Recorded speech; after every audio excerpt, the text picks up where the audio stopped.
Amis citoyens du monde, bonjour. Nous sommes accueillis aujourd'hui par la Maison de l'Environnement de la Métropole de Lyon pour cette quatrième émission des commentaires de Marion sur la résilience énergétique. La Maison de l'Environnement est un lieu ouvert au public qui regroupe une cinquantaine d'associations actives sur Lyon et sa région. Elle agit dans de nombreux domaines liés à l'écologie et vous propose tout au long de l'année un programme d'activités et d'événements tels que l'université du faire soi-même, les parcours premiers pas, des stages pour les jeunes ou encore les fameux ciné-défis. Elle dispose également d'une importante médiathèque où nous nous trouvons actuellement et même d'un patio expérimental. Son but ? Provoquer le déclic chez les citoyens et les accompagner vers leur transition écologique. Aujourd'hui, je vous propose donc d'échanger sur cette fameuse transition écologique et sur notre capacité à être résilient. Allons-y.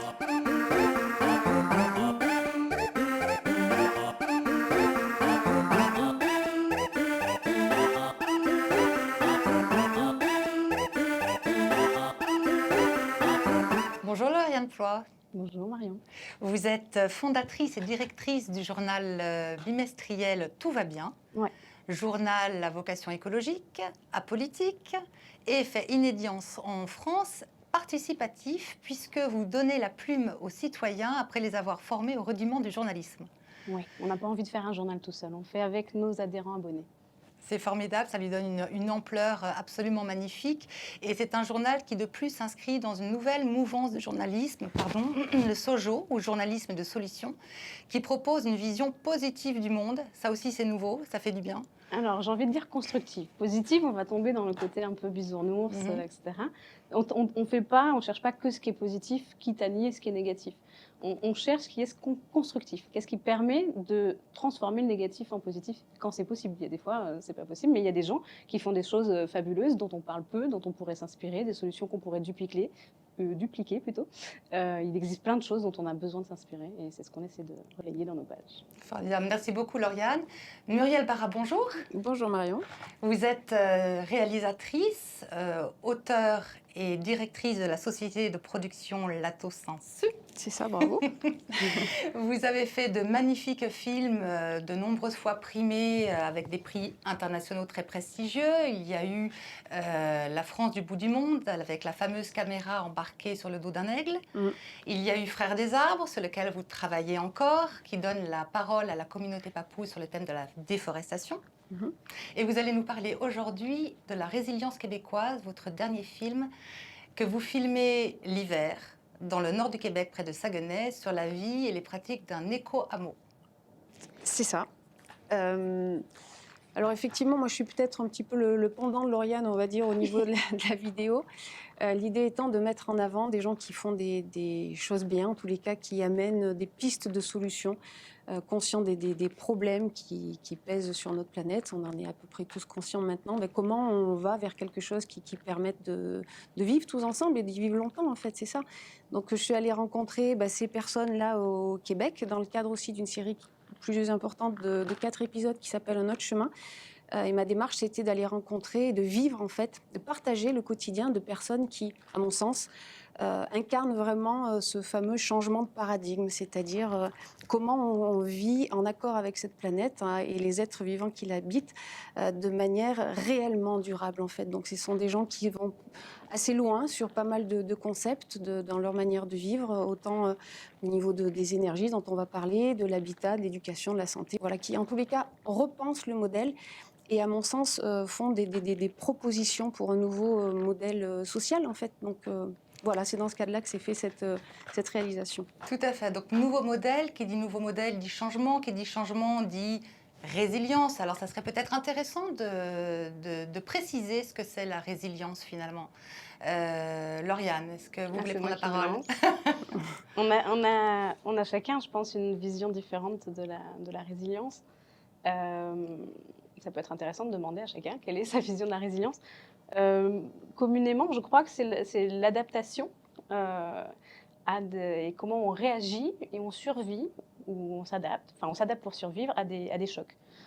Ça peut être au niveau psychologique, ça peut être au niveau environnemental, ça peut être à quel point on adapte une posture de d'adaptation pour continuer après des chocs de différentes envergures, on va dire. Tout à fait. C'est comme ça que je le vois. Muriel, votre définition? Après, oui, effectivement, c'est la définition effectivement de Boris Cyrulnik qui est quelque chose de psychologique, en fait. Comment on s'adapte à un choc émotionnel fort. Et effectivement, on peut le transposer aussi à ce qu'on vit aujourd'hui. Alors, des chocs, on en vit tous les jours, en fait. On sait qu'il y a des nouvelles qui nous arrivent, qui sont réellement choquantes. Il va falloir aussi qu'on fasse avec des deuils, une forme de deuil. Quand on parle de chute de la biodiversité, quand on voit la forêt qui disparaît, quand on voit tout ça, ce sont des réels chocs, il ne faut pas les minimiser. Donc, comment on vit avec ça? Là, dans le cadre de la résilience québécoise, eux, ils partent du principe que le choc pétrolier a déjà eu lieu. En tous les cas, on a vécu une ère où le pétrole abondait. On sait qu'aujourd'hui, on va vivre avec de moins en moins de ressources pétrolières dans le monde. Donc, comment on va s'adapter le jour où il n'y en aura plus? Parce que mathématiquement, il y aura une fin, en fait. Donc, ces personnes-là permettent d'imaginer une vie sans pétrole. Alors, nous allons justement voir un extrait de votre film qui donne une définition de la résilience à la québécoise. Nous allons regarder la résilience québécoise, c'est maintenant. Cette interrogation sur un monde sans pétrole est parfois l'occasion de réunir les membres du hameau autour de projections de films et discussions. Puis avec le pic pétrolier qui nous pend au bout du nez, c'est un peu, je pense, ça vers quoi on s'en va éventuellement. Fait que ça explique un peu comment Cuba s'en est sorti. Moi, j'ai vraiment trippé. Les artistes l'ont regardé aussi, puis Marie-Thérèse, moi, je l'ai 3-4 fois, 5 fois.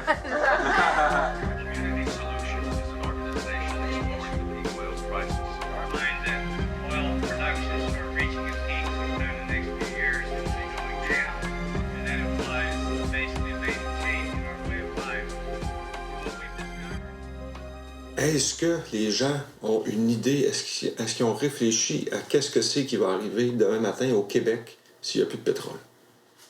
Tout fonctionne. Les épiceries, tout est basé sur le pétrole.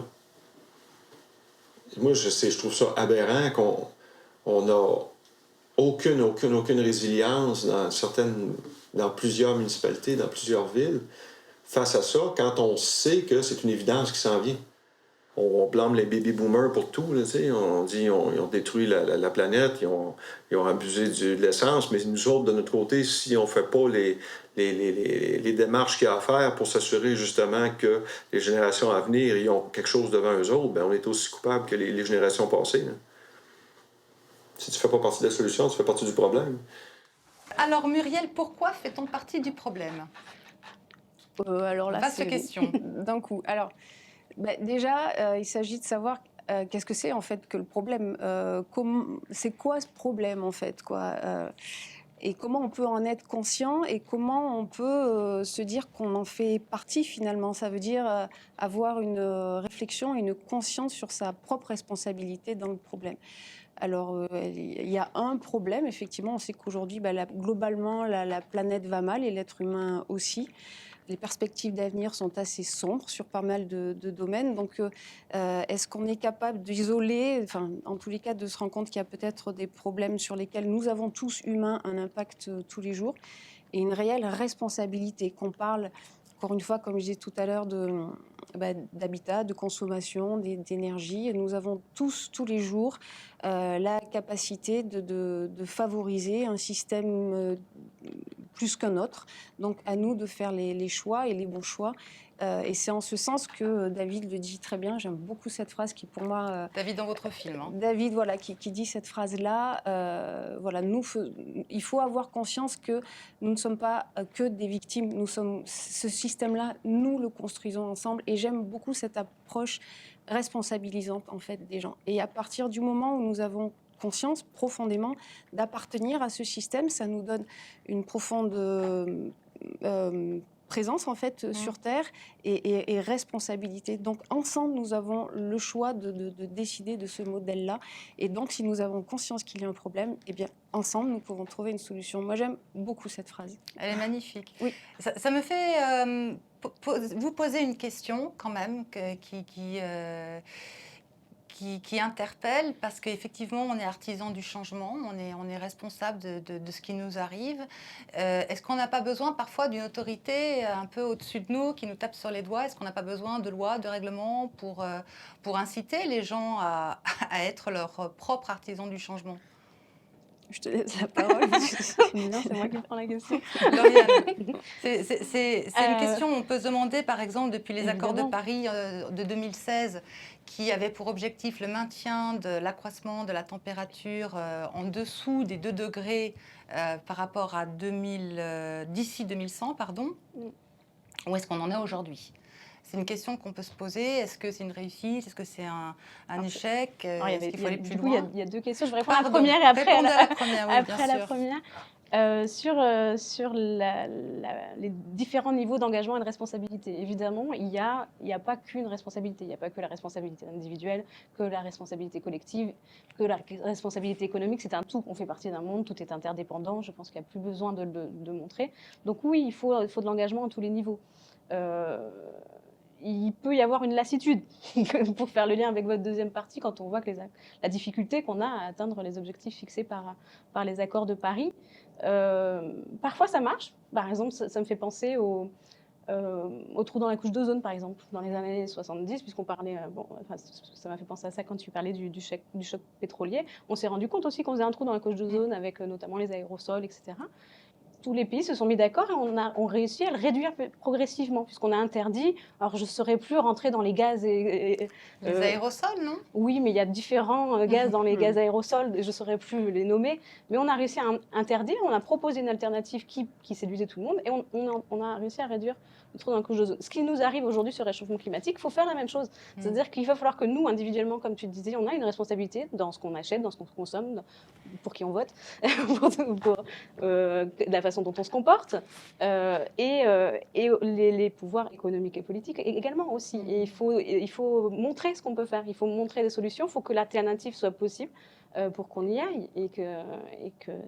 Enfin, moi, on fait un magazine qui s'appelle Tout va bien, donc on a envie d'y croire, on a envie de se dire...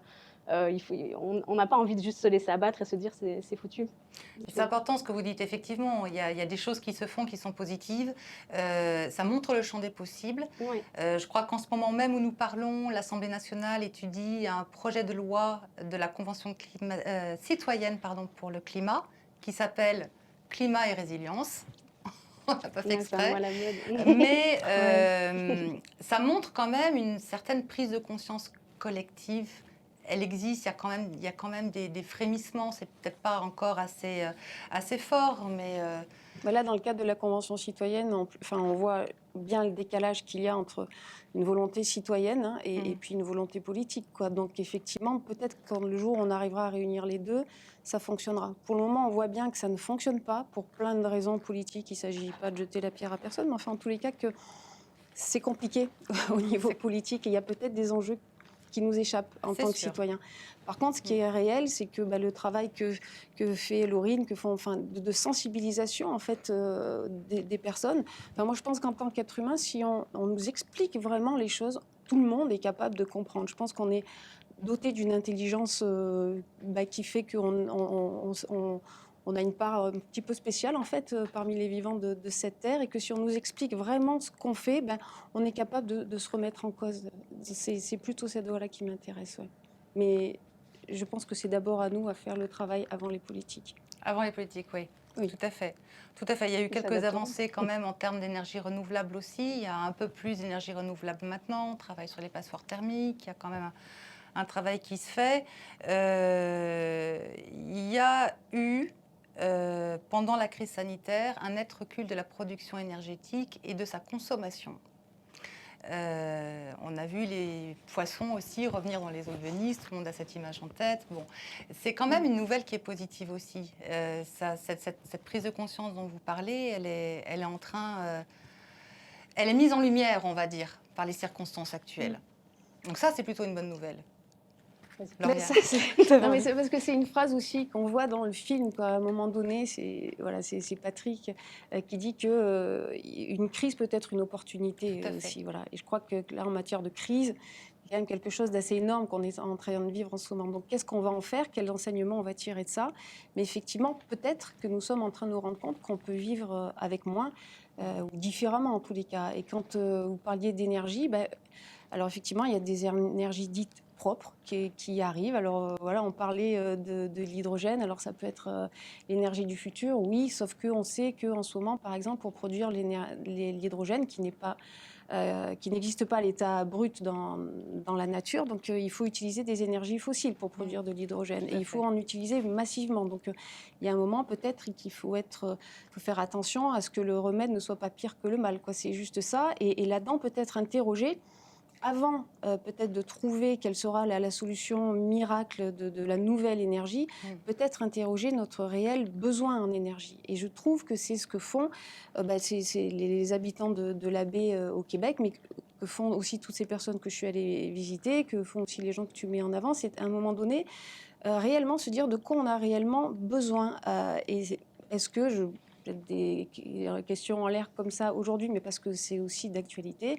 Est-ce qu'on a réellement besoin de consommer de l'Internet, de télécharger des vidéos, qui fait on déploie la 5G, la 6G qui arrive? Est-ce que c'est un besoin essentiel à l'heure où on sait qu'il va falloir réduire massivement notre pollution si on veut juste rester sur Terre, et où on sait que par exemple cette énergie-là due à Internet, à la communication par Internet, a dépassé en termes de pollution la pollution aérienne. C'est juste des questions ça en fait. Excusez-moi, je vous coupe, qui était le principal facteur polluant jusqu'à présent, les transports. Je crois qu'au niveau de toute c'était à représenter 4%. C'est pas, enfin, on en a fait tout un, mais c'est en tous les cas, c'est cette question-là qui m'interroge. Il ne s'agirait pas de trouver une nouvelle énergie en addition des autres en fait. Quand est-ce qu'on réfléchit à la substitution et au remplacement, et surtout à revenir à notre besoin vraiment essentiel d'énergie. C'est vraiment ça.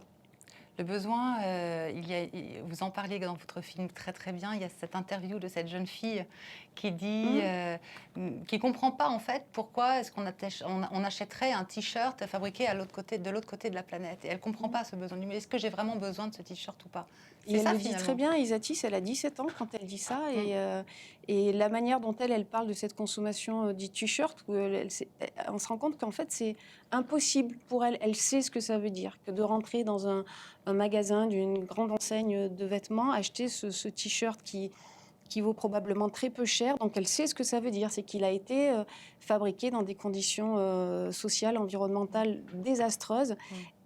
Qu'il a traversé probablement la planète pour venir jusqu'à elle, et que pour elle c'est un non-sens absolu de participer à ça, donc elle ne peut pas l'acheter. Et c'est très beau en fait cette interview. Quand on l'a faite, elle était très très émue en fait. J'ai coupé assez vite la caméra parce qu'on se rend compte que c'est profondément installé en elle. Elle ne peut pas contribuer à ça. Et ça, je trouve ça très beau. Et elle, comme ses parents, les personnages que je suis allée filmer, ils ont cette manière globale en fait d'envisager la vie. C'est-à-dire que quand on parle d'énergie, on parle aussi de ce t-shirt finalement. Quand on parle d'énergie, on parle aussi d'alimentation. Quand on parle d'énergie, on parle aussi d'habitat. Et c'est cette approche-là qui, moi, me plaît. C'est qu'il ne s'agit pas, je prends cet exemple parce que je le cite souvent, de trier nos déchets, même si c'est fantastique. Moi, je trouve que c'est beaucoup plus intéressant de savoir comment on peut déjà ne pas en produire du tout. Réduire, bien sûr. Et voilà, c'est vraiment cette approche très cohérente et très globale de la vie que je trouve très intéressante chez eux. Ça donne aussi un espoir quant à la nouvelle génération. Lauriane, je m'adresse à vous. C'est vrai que je pense que les jeunes aujourd'hui sont de plus en plus sensibles. En tout cas, j'aimerais le croire. Vous, par le magazine Tout va bien, vous avez des exemples citoyennes d'initiatives qui fleurissent tous les jours. Oui, on voit beaucoup de choses naître dans nos bénévoles, du coup, ce qu'on appelle nos journalistes citoyens, ceux qui viennent écrire mais qui ne sont pas journalistes. C'est beaucoup des jeunes quand même, sur les thématiques d'engagement, d'écologie, etc. Ils sont beaucoup plus sensibles à ces questions-là qui s'était peut-être, alors j'ai pas un recul de 20 ou 30 ans, mais on a 5 ans, et déjà en 5 ans, on trouve que les gens sont plus sensibles à ces questions-là. Moi, par ailleurs, je donne des cours à la fac, je vois une différence chez les étudiants. Aujourd'hui, c'est vraiment des choses, on n'a plus besoin de faire de sensibilisation. C'est-à-dire qu'on est en train de réfléchir à comment faire. Et je trouve ça bien qu'on soit passé de l'étape de il n'y a plus besoin d'expliquer qu'il y a un problème, parce que comme tu le disais, aujourd'hui, la plupart des gens sont conscients que oui, il y a un problème dans la façon dont on gère les déchets, dont on gère notre propre autonomie, puisque tu évoques aussi dans ta série Un autre chemin, l'autonomie. Quand on va acheter à manger à 3000 km, alors qu'on pourrait le produire ici, que ce qu'on produit ici, on l'exporte. C'est aussi des choses qui ne sont pas forcément cohérentes et des choses qu'on ne savait pas vraiment parce qu'on n'allait pas voir derrière. Et aujourd'hui, on est curieux, aujourd'hui, on a les moyens de savoir. Et oui, les jeunes se bougent, s'engagent. Alors après, c'est ce que je discute souvent avec des amis. Nous, on est dans une bulle. On est dans une bulle de gens qui agissent, de gens qui sont convaincus. Donc oui, dans ma bulle, on est de plus en plus nombreux et on progresse et on est de plus en plus... engagé au niveau du tout va bien aussi. Est-ce que c'est à l'échelle du monde? Je ne sais pas. Ce qui est bien dans tous les cas, c'est de voir que ça ne s'éteint pas et que ça ne bouge pas. Quand on voit, par exemple, je parlais du salon Primevère, qui est un salon qui était, qui a une trentaine d'années, qui était réservé à des petits initiés écologistes très militants. C'était très militant d'être écologiste il y a 30 ans. C'était vu un peu comme des énergumènes, si je veux vraiment faire une grosse caricature par certains.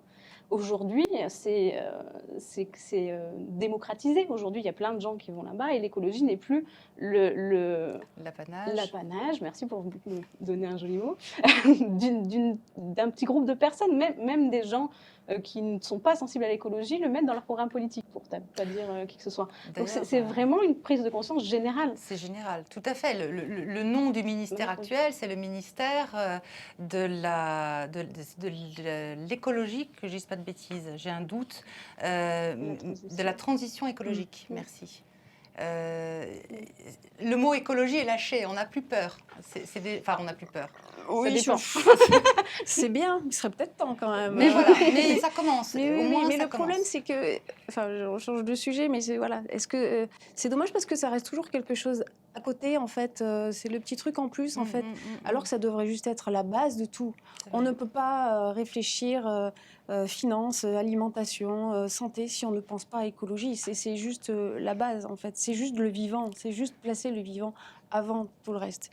Et nous ne sommes que des vivants, en fait. Mais c'est partir de soi dans un respect de soi et de son environnement dans lequel on vit. Voilà, c'est une façon d'être. C'est juste une façon d'être, en fait. Mais je repensais juste tu parlais des jeunes, là. Alors, oui, effectivement, ils sont de plus en plus conscients. Est-ce qu'on leur a laissé le choix, en fait, de ne pas l'être? Ils sont juste nés dedans, en fait. Donc, ils sont anxieux aussi. Ils sont aussi beaucoup anxieux. J'allais en parler, j'en ai parlé de ce point-là. Je fais un parallèle avec ma vie personnelle. J'ai un fils qui a 10 ans, qui est très concerné par ces problématiques, voire même limite traumatisé. Quand il me parle de l'environnement, maman, on va tous mourir. Donc ça, c'est quand même quelque chose d'important et j'aimerais qu'on le souligne parce que c'est ce pourquoi vous vous battez avec Tout va bien, sur le fait que, bon, oui, la situation est alarmiste, mais il faut aussi responsabiliser les gens et arrêter de les assommer de propos alarmistes et le danger de rester... Il faut être alarmiste parce que la situation est alarmiste, mais le danger d'être uniquement alarmiste, c'est de démobiliser, c'est de se dire c'est trop grand pour moi, ça me fait peur, surtout quand on a 10 ans. Ça fait très peur de nous dire mon avenir, c'est peut-être plus de biodiversité, plus d'oiseaux, ça fait peur. Je pense qu'il est important pour que votre fils et que les enfants à qui on a laissé quand même une lourde tâche. Et je rejoins Muriel, parce qu'on avait discuté déjà de ces choses-là. Ce n'est pas uniquement aux jeunes de faire. C'est pas parce que c'est leur monde à eux de demain que c'est aux jeunes de s'en emparer. On est aussi encore là, nous. Ça y est, je me considère plus jeune. je suis au milieu, moi. Donc voilà, c'est à tout le monde de le faire. Et ce qui est important, c'est à dire à ces jeunes-là, certes, ça va être très compliqué, mais c'est pas impossible. Enfin, c'est pas impossible. On ne sait pas, en fait. Le propre de l'être humain, c'est de ne pas savoir ce qui va lui arriver. On se croit, on a séparé la nature en tâches, on se croit au-dessus. Non, on est dedans. On est dedans, et donc, comme on est dedans, on ne sait pas trop ce qui va se passer. Il faut être humble, il faut être proactif. Alors, c'est un mot un peu aussi trop galvaudé, mais disons que de rester un peu assis à se dire, de toute façon, ça ne sert à rien. Moi, j'en vois des jeunes qui me disent, ça ne sert à rien, on va tous mourir dans 20 ans. Pour eux, c'est hyper angoissant de se dire ça et de se dire, mais ce n'est pas une posture qu'on a envie de laisser à nos enfants. Oui, ça va être compliqué, mais du coup, on a besoin de toi et on a besoin de faire des choses. Et si on change certaines choses, si on s'inspire de ce qui existe, si on bouge, peut-être qu'on y arrivera. Et dans tous les cas, faut qu'on se bouge pour que ça n'arrive pas, enfin, pour que le pire n'arrive pas. Et je compléterai aussi ce que tu dis par rapport aux jeunes, parce que c'est quelque chose qu'on entend souvent, ça quand même. Les gens, ils sont conscients, les jeunes sont conscients, ils vont changer tout ça. Mais ce qu'il ne faut pas oublier, c'est que la plupart de ces jeunes-là, en fait, ils n'ont pas encore notre expérience de vieux, on va dire, quoi, et ils n'ont pas cette capacité de pouvoir agir et d'impacter la société telle que nous l'avons, nous, aujourd'hui, à notre vieil âge. J'ai bien fait de venir, moi. Je ne vois pas du tout de quoi vous parlez. Les jeunes ne sont pas aux manettes des entreprises, ne sont pas aux manettes de la politique. Ils ont un pouvoir d'impact qui est très limité. Les jeunes ont le pouvoir de descendre dans la rue et de nous poser au pied du mur, ce qu'ils font très bien. À nous de choisir si on les entend ou pas, parce que c'est nous qui les avons mis dans ce bazar. Il n'y a pas d'autre mot. Hein. Donc c'est à nous aussi à les en sortir, ou en tous les cas à leur montrer qu'on est avec eux et qu'on a pris conscience du truc. Donc c'est quand même une idée, moi, qui parfois me fait un petit peu peur, parce que c'est souvent ce que j'entends. Ah, mais bon, nous on a fait des conneries, mais les jeunes ils vont arriver, ils vont sauver tout ça, quoi. Alors non, en fait, parce que comme c'est nous qui avons mis le bazar et que c'est nous qui sommes encore là aux manettes de tout ça, nous avons réellement le pouvoir de changer aujourd'hui encore, pour que leur avenir soit meilleur. Ils font ce qu'ils peuvent, en fait. Surtout en ce moment, avec cette crise. C'est d'autant plus difficile pour eux, parce qu'en même temps, ils se prennent sur le nez que l'avenir, ça ne va pas être facile. Justement, il faut qu'ils se dépêchent pour vite venir le sauver. Mais en plus, il faut qu'ils fassent ça sans trop faire de bruit chez eux, parce que les facs sont fermés et ils ne peuvent pas bosser.